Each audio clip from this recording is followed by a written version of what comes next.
Happy Easter, everyone. Jujutsu Shenanigans has just updated, and if this video seems rushed in any sort of way, it's because I do have somewhere to be in a little bit, but I do want to get this out for you guys, because I know you expect these update videos from me. Either way, this update has saved Hakari mains. We've got an insanely new sort of like technique as to how you play Hakari with a bunch of new variants, and I'm going to show you guys all about it because I've been practicing combos this time and I had some of the testers teach me, so I actually know what I'm doing this time, guys. I'm not just going to be stupid. But the two new variants we got were for Shutter Doors and Rough Energy. They're pretty simple them individually, but the ways you can use them in combos is where it gets really creative, and a lot of it is sort of like you can be really unpredictable with how you're doing your moves and your combos.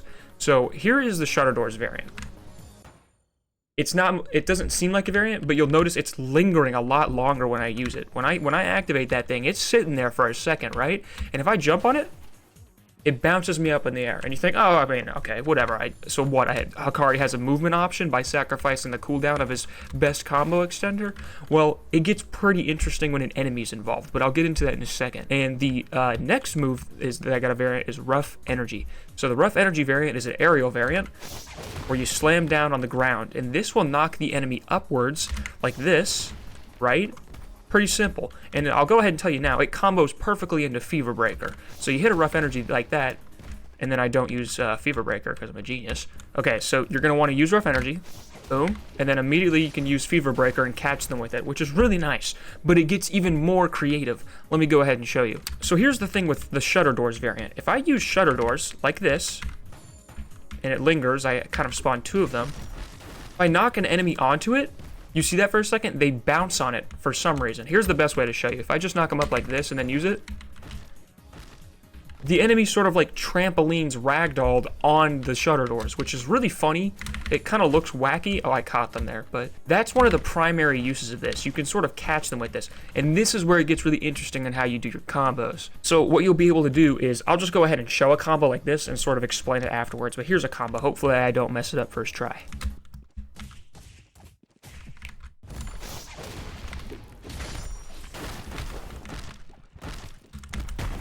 Boom, right there, second try. So what I'm doing is I'm using the Reserve Balls variant to spawn my Shutter Doors a distance away, about Fever Breaker distance. And then I do that as I do my uppercut, so then it spawns there. I didn't mean to do that, that was an accident, but honestly it kind of provided the same result. What you'll do is you'll uppercut, Reserve Ball Shutter Door variant, Aerial Rough Energy, catch them with Fever Breaker, which sends them onto the door, and then you can down slam them like that. That's just one way to do it. There are plenty of other ways to sort of incorporate this change. You can do some weird stuff like this, where you uppercut, spawn the doors, or mess up, spawn the doors, like jump on it with them, and then like aerial variant, and then catch them with a Fever Breaker. That one was a little messy, but there's a clean way to do it. Something like that, but I've seen people be able to sort of hit Reserve Balls and that little jump onto the door with the enemy. But another thing you'll notice about Shutter Doors is it's no longer a like full combo extender. It's like Curse Strikes now. So if I do like my 3 M1s, that, and then that, it starts from the third M1. So it'll knock them over a lot quicker. So it's not the same where you can do like 3 M1s, hit them, and do another 3 M1s. You're immediately knocking them down, which I guess promotes some more wacky stuff like the stuff I've been showing, where you're catching them with the door and then timing some specific moves like Rough Energy and Fever Breaker, which now combo really well into each other because, you know, the aerial just boom, and then you catch them, and of course you miss like me because my internet's horrible and I'm totally not bad at the game. In addition to the new Hakari reworks and variants, there have also been a couple new items added into the store, and one new logic block which will literally change the game forever. I'm not even kidding you, it's kind of insane. I'll get into that in a little bit after I show off the new items. So the 4 items we have are Hazunoki's Eye, I'm pretty sure that's not how you say that, Voice Recorder, Transfigured Human, and Playful Cloud. The only one I have not used is the Voice Recorder, so we'll figure out what that one does together, but the other 3 are a little different, so I'll show you guys what those do. So I'm gonna have to gamble until I get those items. Okay, perfect, I got the Transfigured Human. This could be a lot of things. Am I gonna spawn a minion? Am I gonna just throw it like Mahito's bullet? No. It's Fortnite. You can now Fortnite wall in Jujutsu Shenanigans. Is this not insane?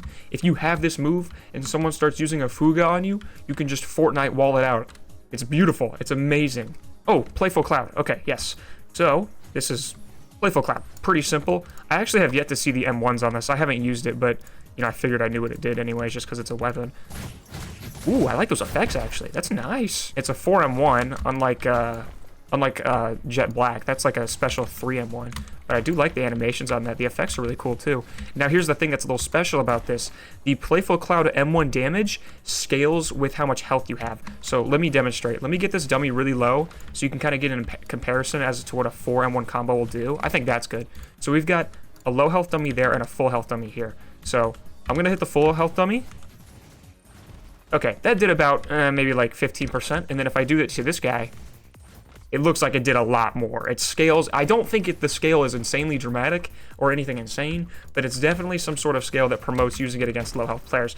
Honestly, just use this whenever you can. But just like any other item, I do think you will drop this if you get hit. Oh, okay, wait. It's not if you get hit, it's if you get ragdolled. Okay, that's a lot better, because the other items beforehand, I think, you would just drop if you got punched once. But this means you can sort of get into M1 combos, and if you can somehow manage to escape, then you'll keep the item. Okay, here's the next one, the eyeball. So this one works pretty weirdly. It's really hard to tell when you're holding it, but it works like a grenade. It just blows up. I don't know where that's from. I don't know if it's from JJK or wherever it's from. I guess I'm being maybe dumb or something. Oh, perfect. The voice recorder. Wow, I did not think I'd be spending that much time on it. All right, let's find out what this one does together. Okay, voice recorder. Okay, I got another voice recorder. Let's not mess this up this time. In fact, just to be sure, I'm going to put the dummy against a wall here. That way I can't overthrow the voice recorder. And actually, you know what I'm going to do? I'm going to use a attacking dummy just to see if it sort of like interrupts them. That way it'll stop attacking or something, because the other dummy just stands still. So let's try this. Ooh, looks like it does stun them, because you saw he wasn't using his moves there anymore. That's pretty cool. I guess it's a one-time use based on what I was using, or maybe it just has like a really long cooldown. But no, wait, it just disappeared after that. However, in all truthful honesty, this is the largest change in the update for me personally. This is going to change a lot of things. It's not a gameplay mechanic. It's not a move. It's not a variant, it's not an item. It's a logic block for my builders out there. Now, I love the building in this game. Obviously, you know, we made the Battle Royale, so that was like one of my favorite things ever. I'm honestly starting to throw concepts together for a Battle Royale 2 pretty soon. That's the only time I'm going to mention that, by the way. But we have something new. We have mover blocks. This changes a lot, by the way, like an insane amount. I don't think you guys understand what this is going to be capable of. So we've got our mover block here. It's actually one of the first logic blocks you can see like physically and interact with that can be adjusted and all that. So here's the mover block. Here's what it basically does. You have the mover block here, and you have your input ID, obviously. Your this is a speed, so if I get rid of that, you'll see it says speed, a destination, and then resetting destination. So let's hit select destination. Okay, I think I figured it out. It looks like a little bit different from yesterday. So if I hit reset destination, then when I hit reset destination, I can drag it forward, and it sort of leaves this like onion skin of where it should be, right? So this is the destination. This is the destination, I believe. One of these is the destination, one of them is the origin. Honestly, I can't remember which one specifically. But let me go ahead and code it so that it moves when I touch a touch block really fast. Okay, so now when I walk into here, it should move right here. Boom. Isn't that crazy? Isn't that wild? And I know first glance, if you're not a builder, you're like, whatever, it's just moving blocks. But I don't think you guys understand how much this changes things. You can make literally almost anything with a moving input now. You can make elevators, escalators, planes, vehicles that only go in one direction, but still. And then all these other things, mini games, puzzles, escape rooms, timed parkour, parkour with moving platforms. There's so many things. Now, there was one request I made to Z the other day about whether or not your player is anchored, because I'll show you in a second. If I'm actually standing on the block when it moves horizontally, you'll notice that I don't actually move with it unless it's been changed. So let's figure that out really fast. Let me go ahead and see if I stay with the block. Okay, so if you'll see when I jump on here, I don't stay with it. I'd have to like walk with it, which is I don't personally like. I wish there was some sort of anchor option, because it makes making horizontal moving platforms a little bit more annoying.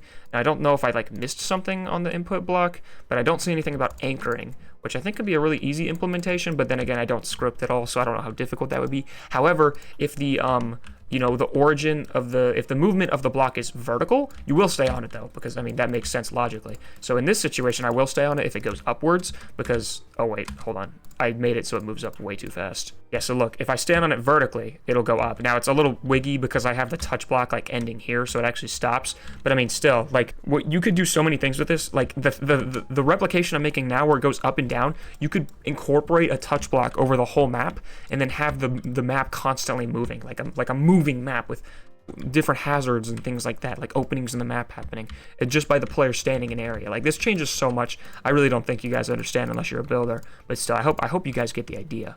Well, you guys, that is gonna do it for this update. I am a big fan of this update. I really think Hakari needed these changes. It makes them a lot more fun to play. They aren't the strongest variants, but it definitely adds variance, and people have been asking for variants for literally months now.